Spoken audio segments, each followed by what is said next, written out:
Hello everyone, and welcome back to my channel.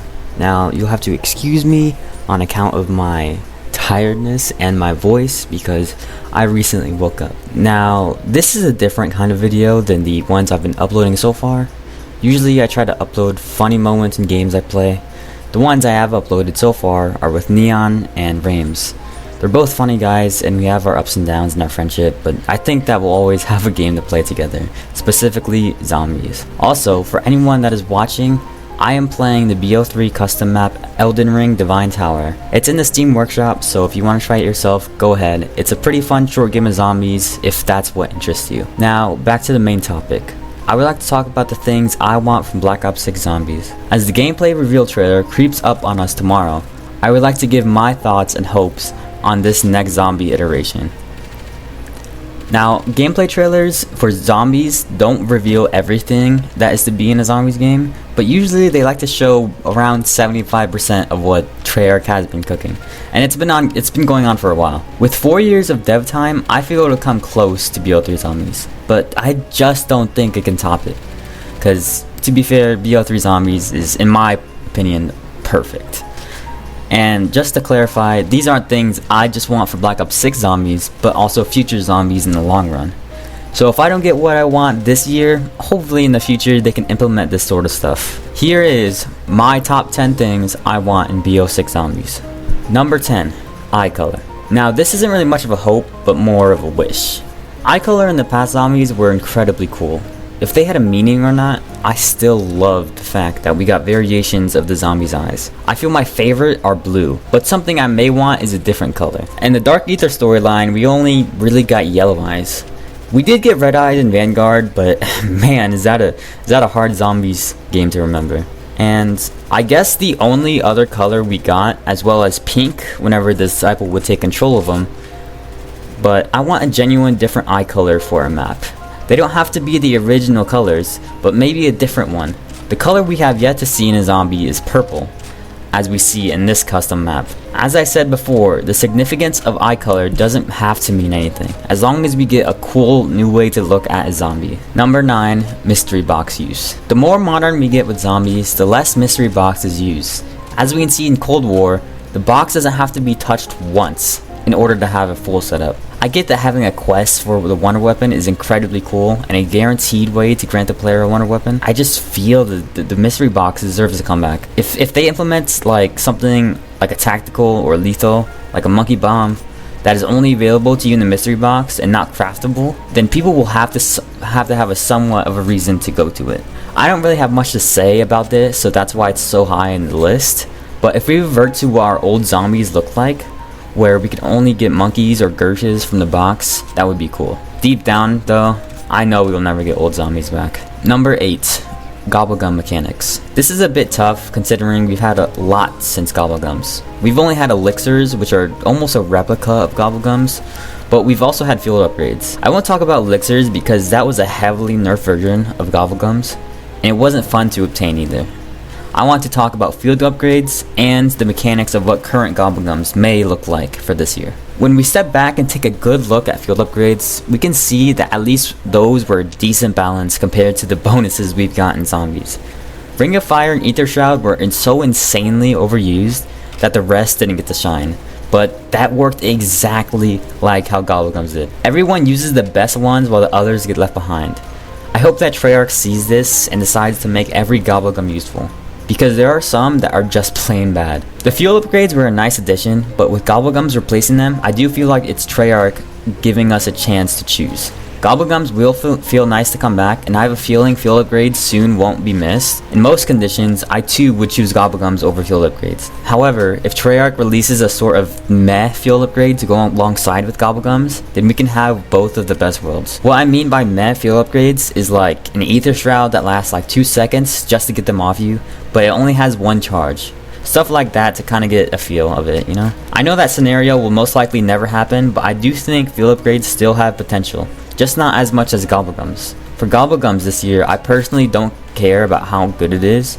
Perkaholic doesn't matter much anymore considering there's no longer a perk cap, so I believe that will make it less overpowered. Also, with how modern zombies works, I also think that Gobblegum in general will not have that overpoweredness that that minority of zombie players hate. And to those minority, I hate to call you out, but just have fun with it. I mean, the Gobble Gums are meant to be overpowered, so just have fun with it. Number 7, point system. The point system in the last couple of zombies games worked in a different way than we were used to. Cold War gave you a set amount of points based on the way you killed a zombie. Vanguard and Modern Warfare zombies did it to where you must complete an objective to gain points, which in all honesty just sucks. If the game focuses more on the objective than the zombies in zombies, you did something wrong. Typically in zombies, the objective is optional. Having it being required is just so dumb. I think the best iteration of the modern point system is Black Ops 4 zombies. The way the point system works in this zombies is you gain points on how much damage you deal to the zombie. And of course, a headshot grants more while knife kills grant the most. I want to say that we need the old point system back, like BO1, 2, and 3.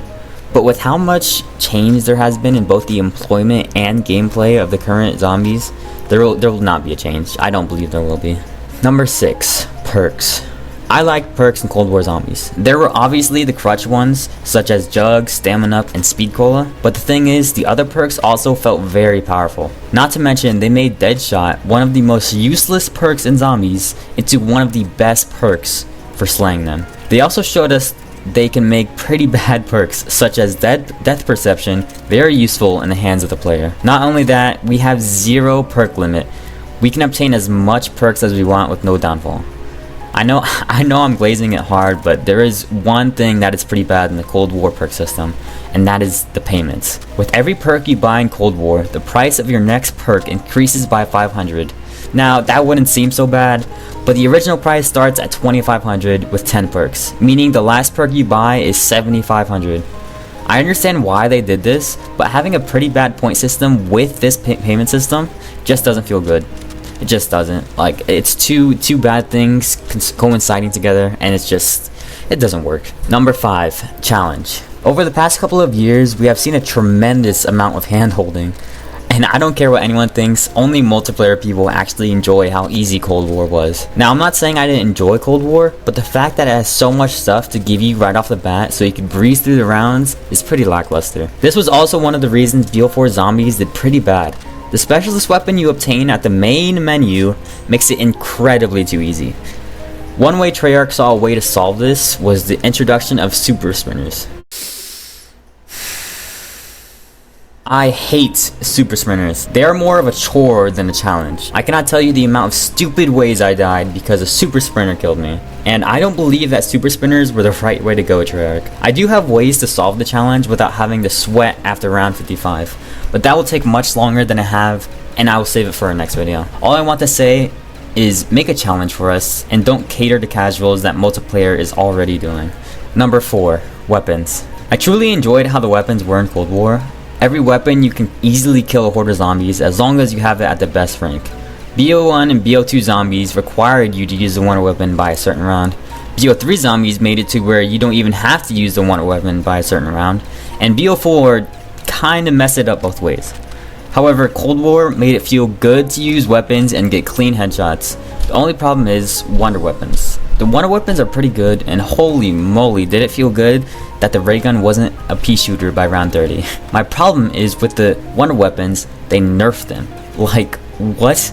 Who wastes their time on nerfs on a PvE game? The whole point of zombies is you're supposed to be overpowered. If we were to have the same power as the 24 zombies chasing you, you'd be dead in seconds. I never understood why they nerf wonder weapons, and it will make me cry if they do so again in Black Ops 6 zombies. Please, Treyarch, don't make the same mistake twice. Number 3, Outbreak. I'm not a huge fan of open world zombies, and to be honest, I might even call myself a hater. However, I have a solution, and I'm not the only one who has thought of it. If Raven Software were to take over open world zombies, it would be free, like Warzone, and have constant updates. Because let's face it, unlike round-based, open world zombies need constant attention in order to stay alive. In my opinion, I'm fine with open world zombies as long as it doesn't take too much time away from Treyarch. I say make an open world zombies, let the 2% of the zombies fan base enjoy that, while us 98% get our enjoyment from round based. I know I'm incredibly biased here, but open world needs to become free. It's not played enough, and it just doesn't fit what zombies is. One thing I would like to state though, is that if we got a PvPvE open world game, like a Warzone with zombies, kind of like how Blackout did it, that would be really cool. I've always loved the ideas of PvPvEs, and I haven't really seen a game that has implemented that well yet. Number 2. Use of waste. I have to admit, the stuff we saw in Modern Warfare Zombies weren't half bad. They were almost top notch.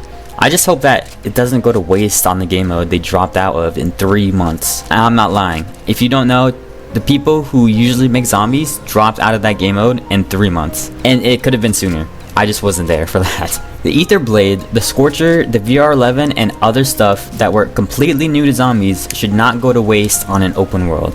I really enjoyed the modern VR11 and the new wonder weapon, the Scorcher. And not only that, but with us getting a prison map, what better way to get a reminder of the Hell's Retriever from Mob of the Dead than the Ether Blade?